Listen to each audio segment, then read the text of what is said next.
আসসালামু আলাইকুম। আজকের এই ভিডিওতে আমরা দেখব আমরা কিভাবে একটা ফ্রি হোস্টে আমাদের ওয়ার্ডপ্রেস সাইটটা ইনস্টল করতে পারি। তো আজকের ভিডিওটা হচ্ছে মূলত যারা ওয়ার্ডপ্রেস ডেভেলপমেন্ট শিখা শুরু করছেন, হচ্ছে যে লাইভ সার্ভারে আপনাদের একটা ওয়ার্ডপ্রেস ওয়েবসাইট দরকার। তারা চাইলে wordpress.com এও আপনি একটা ফ্রি সাবডোমেইন নিয়ে কাজ করতে পারেন। কিন্তু wordpress.com এর সমস্যা হচ্ছে যে আপনি সব প্লাগইন বা সব থিম কি করতে পারবেন না, ইনস্টল করতে পারবেন না। বিশেষ করে থার্ড পার্টি প্রিমিয়াম থিম যেগুলো আছে বা প্লাগইন যেগুলো আছে। তো এটার জন্য আমাদের দরকার একটা ফ্রি হোস্টিং যেটা আমাদেরকে ওয়ার্ডপ্রেস ইনস্টল করার সুযোগ দেবে এবং যদি সাথে সি প্যানেলটা থাকে তাহলে নতুনদের জন্য কাজ করাটা অনেক সহজ হয়ে যায়। তো এই ধরনের একটা সার্ভিস হচ্ছে 000webhost.com। এরা অনেক পুরাতন একটা ওয়েবসাইট, যারা অনেক বছর থেকেই আপনার হচ্ছে ফ্রি হোস্টিংয়ের জন্য মোটামুটি খুব পপুলার। তো আপনি চাইলে গুগলে ফ্রি ওয়ার্ডপ্রেস হোস্টিং লিখে সার্চ দিতে পারেন।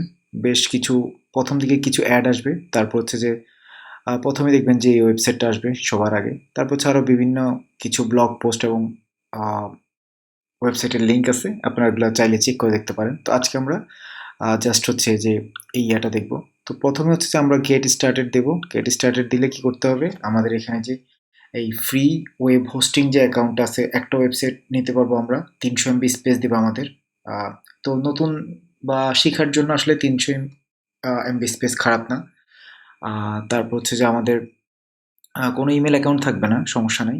তো ফ্রি সাইন আপ দিলে এখানে হচ্ছে যে আহ, আপনারা email address, password, repeat password দিয়ে সাইন আপ করতে পারেন। তো হচ্ছে আমার হচ্ছে যে একটা লগ ইন অ্যাকাউন্ট অলরেডি আছে, আমি হচ্ছে লগ ইন করতেছি। ওয়েবসাইটে লগ ইন করার পরে আমরা এই ধরনের একটা স্ক্রিন দেখব, যেখানে আমাদের আপাতত কোনো সাইট নাই। তো ফ্রি ভার্সনে আমরা একটাই সাইট অ্যাড করতে পারবো। তো প্রথম হচ্ছে যে আমরা এই যে ক্রিয়েট নিউ সাইট এখানে ক্লিক করব। ক্লিক করার পর হচ্ছে যে আপনাকে একটা সাবডোমেইনের নাম দিতে বলবে। অ্যাকচুয়ালি এটা একটা সাবডোমেইন হবে। লাস্টে হচ্ছে যে ওদের ব্র্যান্ডিংটা থাকবে ওয়েবসাইটের। তো আমরা যদি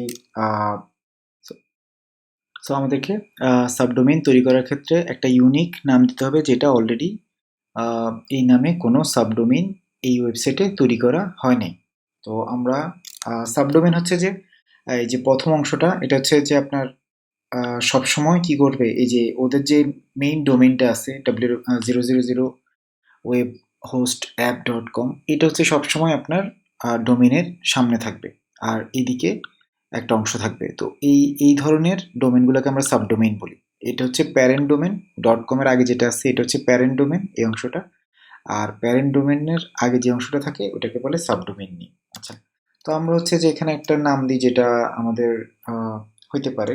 তো সাপোজ আমরা দিলাম সিমপ্লেক্স। আচ্ছা, সিমপ্লেক্স দিয়ে আমরা একটু দেখি যে আসলে সরি।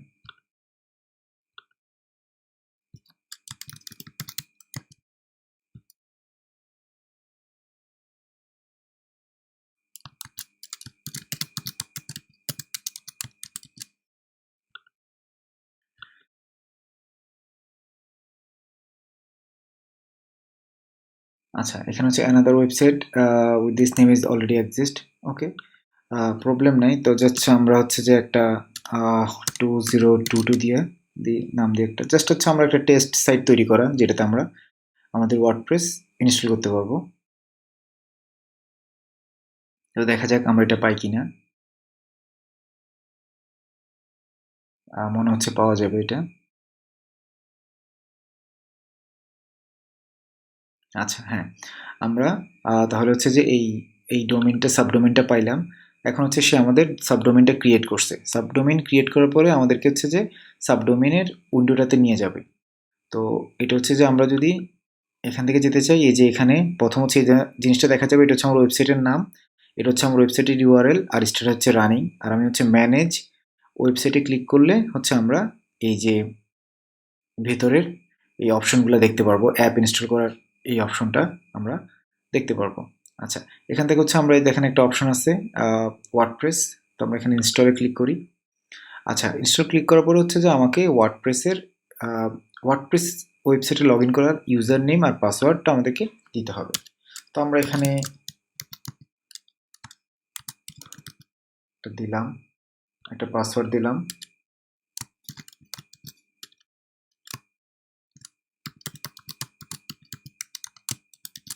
ওকে, আচ্ছা ইউআরএলটা তো আমাদের আছে অলরেডি।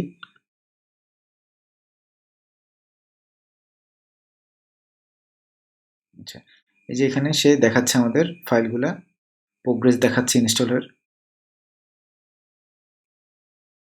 আচ্ছা, এখন আমরা দেখতে পাচ্ছি যে আমাদের সাইটটা রেডি হয়ে গেছে। এবার হচ্ছে আমরা গো টু কনফিগারেশন পেজে যাই।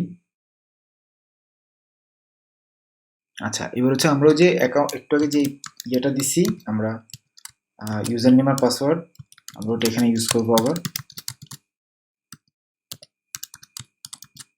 আচ্ছা, ওকে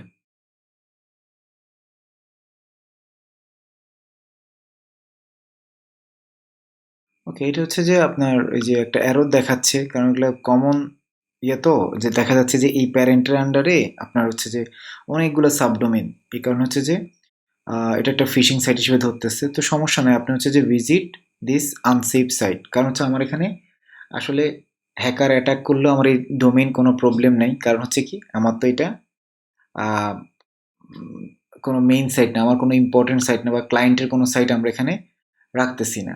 ঠিক আছে, এই কারণ হচ্ছে যে এটা অতটা প্রবলেম না আমাদের জন্য। ঠিক আছে, আচ্ছা এই দেখেন খুব সুন্দর একটা ওয়ার্ডপ্রেস সাইট আপনার জন্য কি হয়ে গেছে, রেডি হয়ে গেছে। তো আপনারা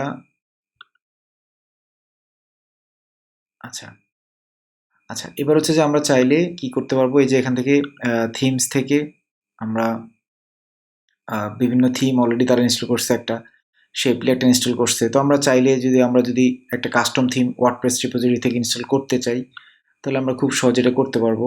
এই যে এখানে অ্যাড নিউ থেকে আমরা যদি হ্যালো থিমটা ইনস্টল করতে চাই, সাপোজ এই যে আমরা হ্যালো থিমটা ইনস্টল করলাম।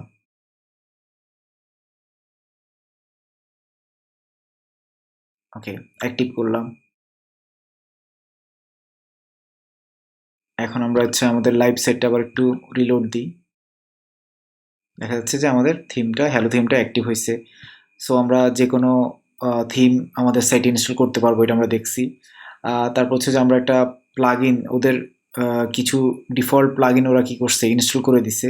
তো আমাদের যদি ওগুলো দরকার হয় আমরা রাখবো, আর না হলে আমরা ডিলিট করে দেবো। আর আমরা চাইলে অন্যান্য প্লাগ ইনও ইনস্টল করতে পারি। আমরা যদি সাপোজ একটা